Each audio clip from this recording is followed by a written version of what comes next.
I'm here today with Alison Sansone, the creator and founder of Be There Bedtime Stories. And she's also an old friend of mine. And thank you so much for doing this interview with me, Alison. So, how did you come up with the idea for Be There Bedtime Stories? Yeah, it was really simple actually, because I was running my own video production company at the time, working with small businesses, and when my first two nieces were born. And I don't have kids of my own, and I was really frustrated at not being able to be a part of their lives because they live all the way in Chicago, which is really far away. And I just thought there must be a way that I can combine video media with some sort of activity that they would be engaged in, because it was really just frustrating not being recognized when I would visit when they were little young toddlers. So I came up with the idea of bedtime stories because I thought it was a perfect fit. I can be there on a regular basis. It's kind of a developmental part to it as well as being creative, and so I just started putting together the website.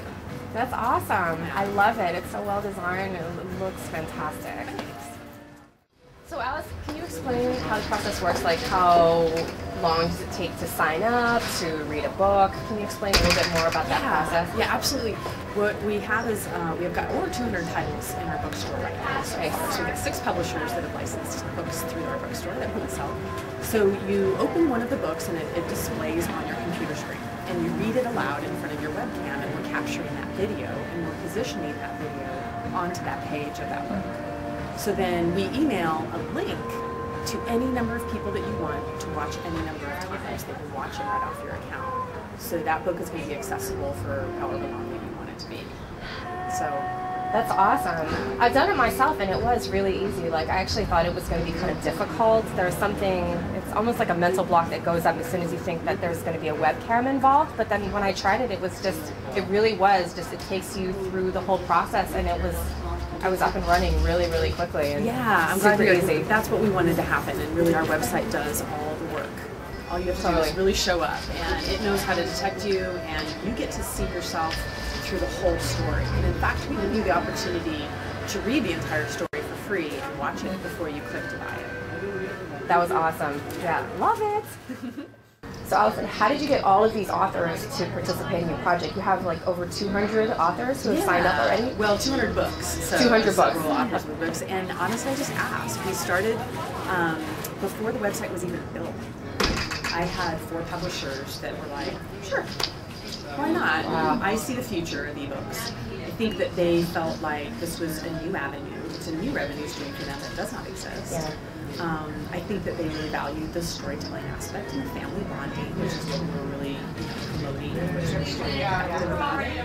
And honestly, we just asked, and there was a point at which we kind of shifted to really developing the website, so we need to kind of get back on track. We're always looking at bringing on new publishers, we're always exploring new content, but for the most part, people get it, that this is kind of the future. This is just a different alternative. We're not trying to replace physical books at all. It's just an alternative way, and we're actually bringing more storytellers into the activity because we're making it accessible to more family members. I wouldn't have normally been able to do this with my nieces had it not been available through technology. So firsthand, I can tell you that it's made a difference in the way I can interact with them. And I don't have any intention of replacing physical books. It's just really an alternative that really is a fit for certain families. Sure.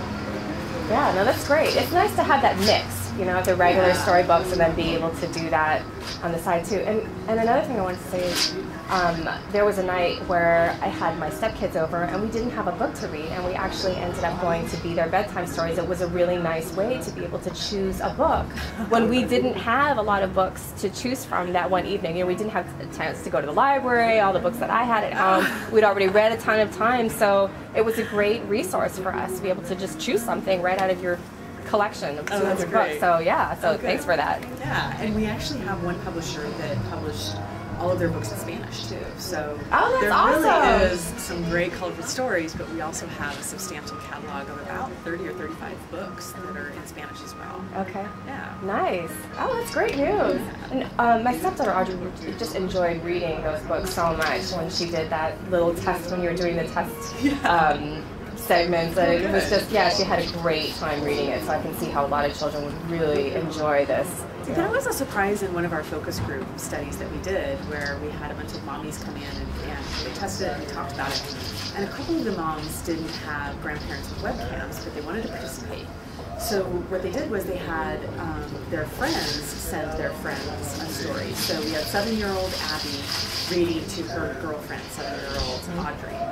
And it was effective. It was kind of a surprise for me because the feedback that the mother gave about the experience when she was watching just her 7-year-old girlfriend read was every time she giggled when she was reading the story, she giggled. And then when she finished reading, she watched it like 3 times in a row. That was the story she wanted to read to her grandmother. Yeah. So it really translated in her mind well as a fun and entertaining way to engage. Yeah. Okay, so you have 200 titles so far.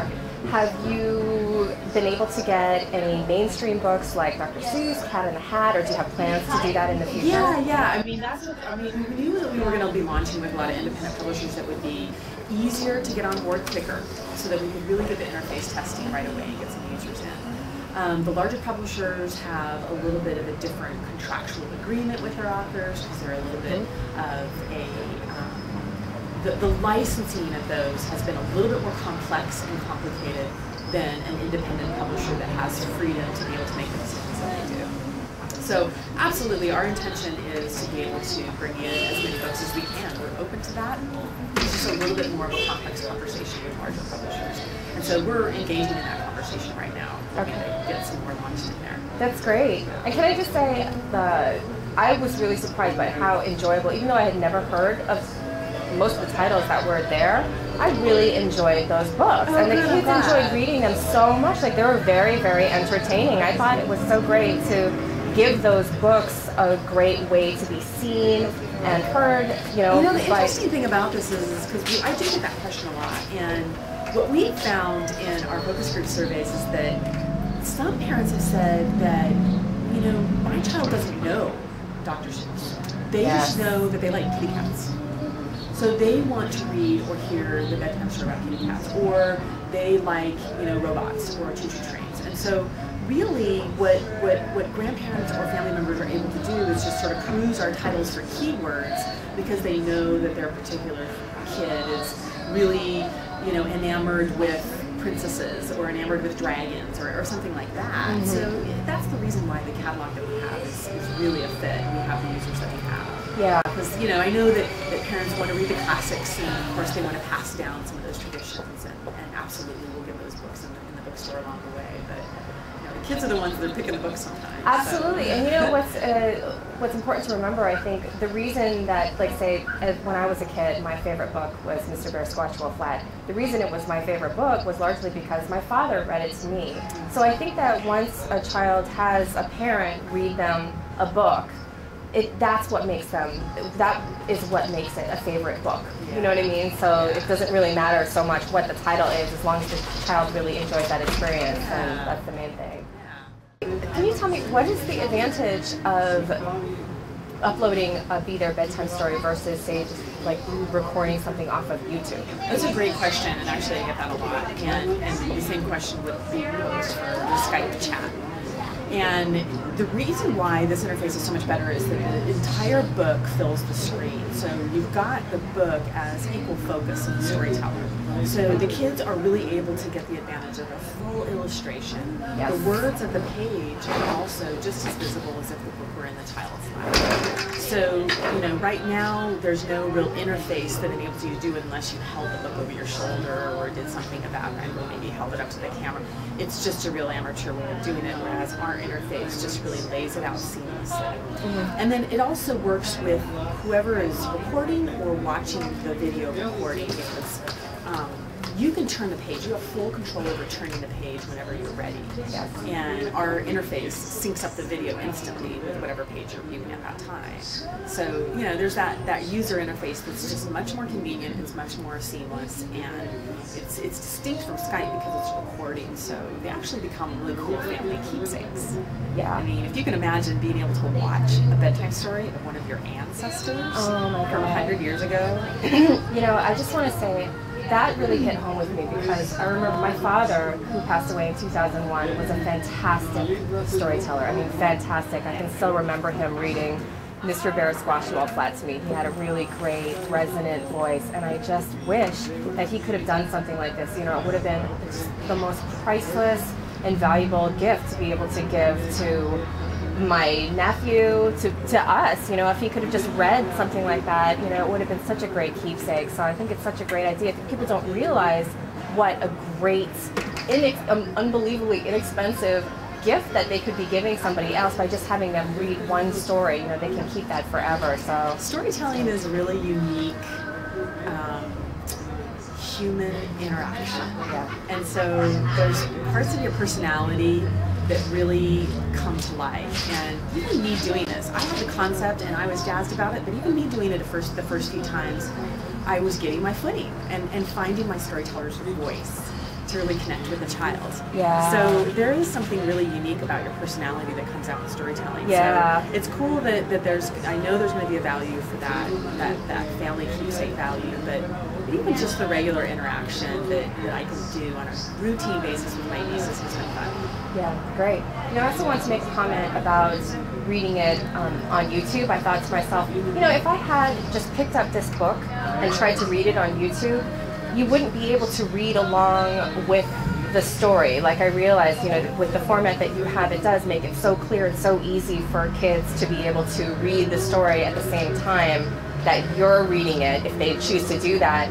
But if I was going like this and trying to hold up a book to the camera, it wouldn't be the same. I wouldn't know necessarily if I was getting it on camera right, and it just would be kind of an awkward way to hold it, you know? And those are some of the proven read aloud techniques that literacy organizations have found that are effective, because actually up to age 5 is really where a child establishes their language and literacy skills. It's before they go to kindergarten. Mm-hmm. So just reading daily to a child sets up their literacy for life, and it exponentially decreases. So even just the whole situation and scenario that you just explained is really makes an impact in a child's life. Yeah. And even at that young age, even before age 2, a lot of people ask me that, you know, or they'll mention, well, my grandchild was just born, they're not even 1 year old yet. I've had 2 grandparents that gave me feedback that they were shocked. I was shocked. The 9-month-old sat completely still through the entire story. Wow. So it's even surprised me that as much as it has other families, that it really does work. It's effective. Yeah. And we can kind of overcome that debate of young kids in digital media, because you're involving a family member and you're also really using these proven read aloud techniques that are actually developmental and building literacy. So win-win. Yeah. Wonderful. So what is your favorite part of this business? Oh, that's such a hard question. I mean, I love the creativity of the marketing and really conveying to families what this new concept is. But if you ask me, like what's the favorite part of building the company, honestly, and I know this sounds cheesy, but it's the truth, and everybody that's ever said this is going to say, and I know it, it's hearing from the customers that it worked. I mean, really, the first few times that I got those testimonials, it was like, oh my gosh, my 9-month-old grandson sat still through the whole story. It was something that you just didn't expect, something that you weren't even necessarily shooting for, and yet that was what that family experienced is like the best part of it. And the stories that you get and the testimonials that you get on your own products, it's just, it's great. It's blown me away. So it's very cool to hear that it's actually working for other families. That's awesome. Yeah. That must make you feel so good too, knowing that you're creating this thing that's a really valuable gift to people. I mean, who would think of doing that? You know, I mean, I've seen your mom on camera reading to her granddaughters, and it's just, it really warms my heart, because again, my dad didn't get that chance to read a story to his grandsons, and what I would give to be able to give them that gift. You know, I wish that I could have said, Dad, would you read this to Noah? And just, it's a priceless, lifelong gift that you can give them, and you know, it's so great that you're able to provide that. I felt the same way when I got my first remark from a military mom, because I thought, okay, we didn't know how this would be logistically with the soldiers while they're over there. And we didn't know whether it would be easy and whether they'd be able to access a webcam and how difficult it would be. So it still is a little bit of a challenge for them to do that. But the feedback that we got from our first military mom, that she went on and on and on and on about the experience. The first thing was that, her first remark in the testimony was that my kids could not believe that Daddy was reading with them. That was her words, that it was actually a sense of that shared experience. And she said, this video storytelling is something that they can pop in whenever they miss them. She said it allowed me to get a few things done because they're sitting there in front of the computer engaging with Dad, or they're watching Dad read a story to them. So there were so many like aspects to it that they experienced that we were trying to hit all those marks, and it hit all of them with my very first person that we got. So especially for military families, it's really been a big boost. That's great. So tell me a little bit more about that military. You were running a promotion where people could donate a story to military families. That's such a great idea. Yeah, I mean, we knew early on that it would be a fit for that type of situation or that type of circumstance. So we knew that we wanted to give stories to the military and donate. But we thought, well, I'm sure that other people would want to buy a story. Why not? So what we did was we decided to just cover half the price and then enable people to buy the story and participate. So we're not the only ones that are participating. Why not just open it up to everybody? So we've got a couple of ways that they can do that. You can just log on and buy a story from the military and mark it down half price so that we can cover half of it for them. Or we have a really cool office drive kit where you can actually promote it within your company and drive, fellow employees, or just kind of share it. We've got a flyer you can post in the break room and basically raise awareness in your workplace. And the reason we came up with this idea is because we had a couple of workplaces do that naturally for them. That's great. And the company might be interested in even matching those donations then. So there's lots of ways that people can actually participate. And it's $4.99, so it's really affordable. God, that is so cheap. Yeah, to support a military family and give the kid the opportunity to watch their father or their mother overseas read to them. Oh my God, really that's just such a great gift. Yeah, and so we've got this really great relationship with a military family support organization called Blue Star Families. And they are already collecting children's books for all of the bases over here in the United States. So they're trying to raise awareness about reading among kids that are on bases and in base schools, and they're gathering donations of physical books. Well, we like partnering with them because we're able to sort of come in and be that digital version of that, but we're also, because we're a partner, we can be a part of just raising awareness on literacy and getting the books to the bases. So Blue Star Families is is who we're distributing our free stories to, and webcams. We've also donated webcams to them so that kids that are reading can still connect with the soldiers that are overseas.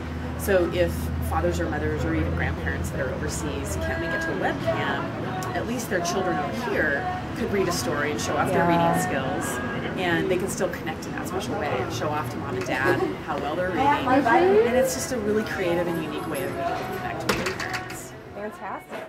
I wanted to ask you about Michelle Obama. Is she part of Blue Star Families? Michelle Obama and Dr. Joe Biden have been involved with a couple of programs with Blue Star Families. So they've been raising awareness about military family support organizations in general, but they've also been a real champion of the Books on Bases program for Blue Star Families. Okay. So, that's great. Yeah. Cool. Do you have any favorite stories about particular customers who have done a bedtime story for someone? Yeah, there's a lot of unique experiences out there. We were really surprised. One of the first surprises that we found was a grandparent that wrote in about his 9-month-old that actually sat completely still through the whole story. His eyes were like glued to the screen. So I think they were a little surprised about it too, but they were willing to test it, and they did. And I was surprised at that, so that was kind of cool. And then I had a second grandmother that wrote the same thing, and her granddaughter was 11 months. So again, under a 1 year old that was able to actually sit still and engage and watch the whole story. Yeah. They're just enamored with being able to see the grandparent there. Yeah. I had a couple of really neat surprises of my own. I had a 4 and a 6-year-old niece when I started doing this. Now they're 4 and 7. And Cassie, the youngest, wants to, first of all, she just likes to be on video, but second of all, she wants to do everything that her big sister does. Yeah. So her big sister Abby read a story, and that was wonderful. So of course Cassie, the 4-year-old, wanted to do the same thing. Well, she's not really a comprehensive reader yet. So she sends me this story, and I'm watching it, and it took me about 2 pages before I realized she's not even reading the words. She was just engaging with the illustration and wanting to do the activity and kind of making up her own story based on what she was looking at in the picture. Yeah. So it was completely effective because she was there, she was engaging with her Aunt Allie, and she was telling a story, but she was interpreting it through the illustration. And you know, you'd see my sister like reach up to turn the page, and Cassie would be like, and then, you know, so there's like, my sister had to figure out, okay, when is she done like telling the story from the page to turn it. So it's really been surprising to watch how organic the experience can be. Yeah. Because the kids are the ultimate target. So to know that a 9-month-old who's just glued to the screen and is effective for them, and then a 4-year-old who's ready to be on the storytelling end of it, somewhat, to engage the way she did, was also a really cool surprise. I love that. Good stories. You know, and when I think about all the different ways that parents can spend money to be able to entertain their kids, like when my husband, he'll take the kids to go see the latest kids blockbuster movie that comes out, he'll go and drop maybe $40, $50 on tickets and popcorn and all the stuff that has to go with it. And then a couple of hours later, you know, they're done, they got to see the movie, but they don't have this lasting keepsake to show for it. You know, one of these bedtime stories is so inexpensive, and you can watch it over and over again. It just keeps on giving back to the kids and the relatives who get to watch it. Well, and we have a natural vision of being able to pick your own favorite story, so we can offer a package of, you know, all in one place, either on a DVD or delivered on an iPad, which is portable, for the car. Because we all know that, you know, traveling with young kids, and you're always having some form of digital media to distract them. Well, you know, wouldn't you rather run through a half a dozen stories that are read by grandpa rather than, you know, the latest commercial character, the cartoon character or animation or have you? It's just a great alternative to be able to make it portable. Is a part of our development and our vision. Absolutely, and that would be a really good cause for buying your packages. I think you were mentioning maybe people could get a subscription, and so that would be a great reason to get more than one story. Say if you had 4 or 5 and you were going on a car trip, what a great thing to keep them entertained. Watch 4 or 5 stories in a row, you know, while you're on a car drive. One of the subscription plans that we want to build is really to promote the idea of being there weekly. So the Be There Weekly plan is that, you know, the whole intention is to connect families. So kids love ritual, they love tradition, they love to look forward to that Sunday night bedtime story from grandma. So it's like, you know, pick that tradition in your family, pick the night of the week that you're going to do it, and they're going to look forward to that every week. And then, you know, the rest of the week they could watch the same story again, because, you know, I heard from a lot of parents how, you know, as I was kind of gathering data about what's the bedtime story routine look like in your family, a lot of parents talked about how, oh gosh, you know, they always want to hear the same story over and over again. They'll go through a phase where they love this one story, and the parent gets tired of reading it. So it's an opportunity for grandma to come in and give mom and dad a break. Oh, totally. But it also, you know, enables them to be able to, you know, put the additional family member to the task of watching them instead of hearing mom read it all the time. So yeah, the Be There Weekly plan is a really great way of you know, bringing in that subscriber discount, but also engaging, you know, working with the intention of engaging with that kid on a regular basis, giving them something to look forward to. Fantastic. And then before you know it, you've got a whole collection to be able to group together. Love it! Great ideas. I love that. I see that your whole family has jumped on board to help you with the process of Be There Bedtime Stories. I'm recognizing a lot of people in the videos who I've met in the past. Plenty of storytellers in our family, and of course grandma, my mom, has been great about helping us just even, you know, manage the influx of data that we have to work with, and sort of, you know, sorting out a lot of administrative stuff. She's been a great helper, My sister, who is the mother of the two nieces that I have, she has her master's in education, so she's actually a literacy coach. So she already works within the realm of education and literacy, and she's running our blog. We have, it's called a story blogger on our website. And the intention there is really to just kind of spark conversation between families, and to talk about the process of reading, to talk about the process of reading within parenting, to share ideas about what it's like at bedtime, or to share ideas about what it's like when you're learning to read as a young kid, or to share storytelling ideas, to exchange ideas, and just talk about the whole process. So she's actually my resident blogger, our story blogger, and really engage in the conversation there. And then I have another sister that's engaged in the book production. She works with publishers and our independent authors. We have a lot of independent authors that have approached us that they find it hard to get published in the publishing industry because it is very costly to produce the book. But we're able to take stories and sort of review the manuscripts and sort of review them and determine whether they might be a fit, line them up with illustrators, and then there's really no production cost to uploading their story to be available in our bookstore. So I've got a sister that's helping me manage our independent in-house authors and getting all of the published works actually into production with the interface, which is a big job. So yeah, it's been really helpful to have that extra helping hand when you're a startup. Yeah. So I see that you're going to be at the Festival of Books in Los Angeles at UCLA. Yeah, and it's actually on the USC campus. They switched it. This is the first year that they switched it from UCLA to USC. Oh, I didn't realize that. So we have a booth. Our booth number 539 in the children's section. So come on down. We're going to have some buy one, get one free specials. Awesome. Some other fun surprises. We actually have 2 authors that are going to be there, and perhaps a few more. Oh, great. So, yeah, really excited. All right, well, thank you so much, Alison, for answering all these questions and telling us about your fantastic site. And please mention, again, what your website address is. In fact, we're still running an online focus group right now, which is just to test the story, test the interface for free, and then take a 5 or 10 minute feedback survey at the end of it. So if there's anyone that's interested in participating in that right now, we're engaging with bloggers and just basic people that would qualify as a family member to read to some young child, then please email me direct. But the website is BeThereBedtimeStories.com. So that's Be There, BeThere, BeThereBedtimeStories.com.